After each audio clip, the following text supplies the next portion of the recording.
اعوذ باللہ من الشیطان الرجیم بسم اللہ الرحمن الرحیم۔ سورہ رعد آیات نمبر 33 تا 37 میں کفار کو تنبیہ کہ انہوں نے ایسی چیزوں کو اپنا معبود بنا رکھا ہے جو کسی چیز پر قدرت نہیں رکھتے۔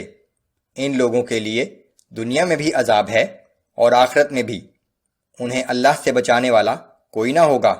جن لوگوں نے تقوی اختیار کیا ان کا ٹھکانہ جنت ہوگا، کافروں کا ٹھکانہ جہنم ہوگا۔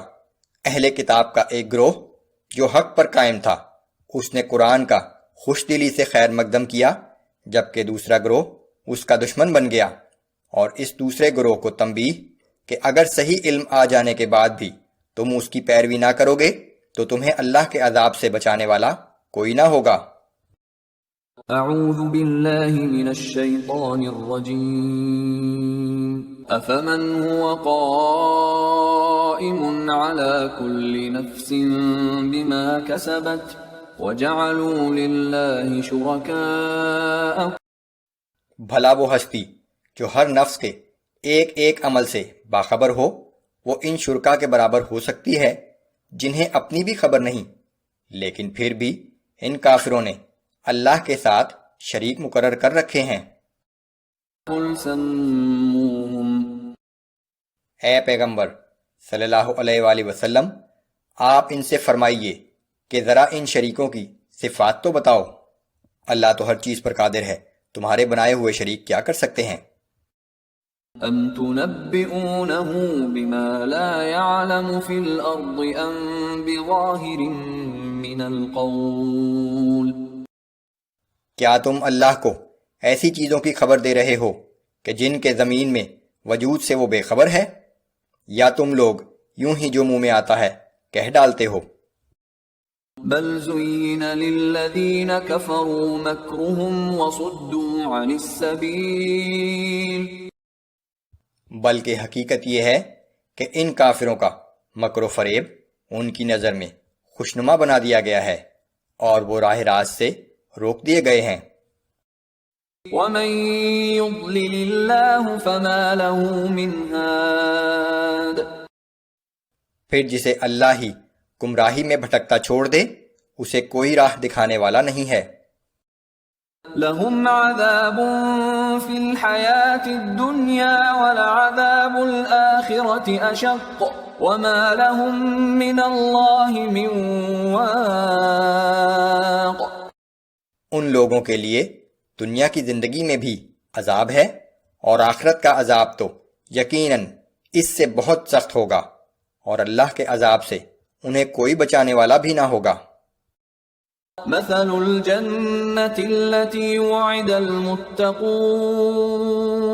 تجري من تحتها الأنهار أكلها دائم وظلها۔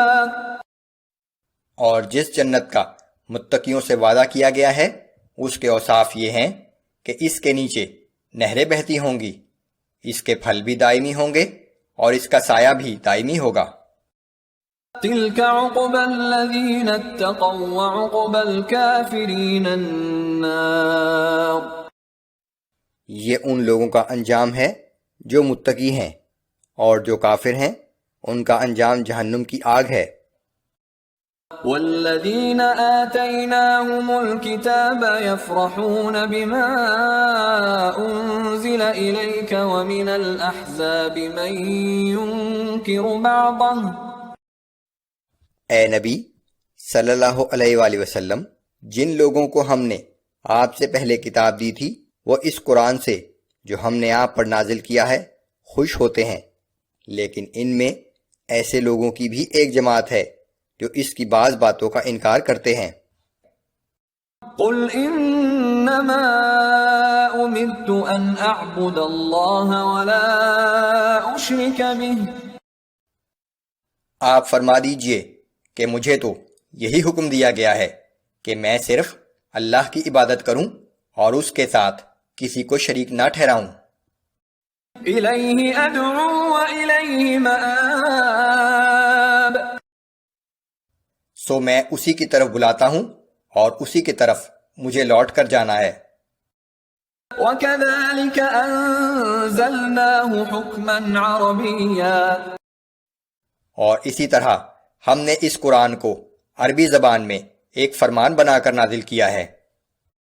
وَلَئِنِ اتَّبَعْتَ أَهْوَاءَهُمْ بَعْدَمَا جَاءَكَ مِنَ الْعِلْمِ مَا لَكَ مِنَ اللَّهِ مِنْ وَلِيٍّ وَلَا وَاقٍ۔ اب اگر اس صحیح علم کے بعد جو آپ کے پاس آ چکا ہے آپ نے ان کافروں کی خواہشات کا اتباع کیا تو اللہ کے مقابلے میں آپ کا نہ کوئی حمایتی ہوگا اور نہ اس کی گرفت سے بچانے والا۔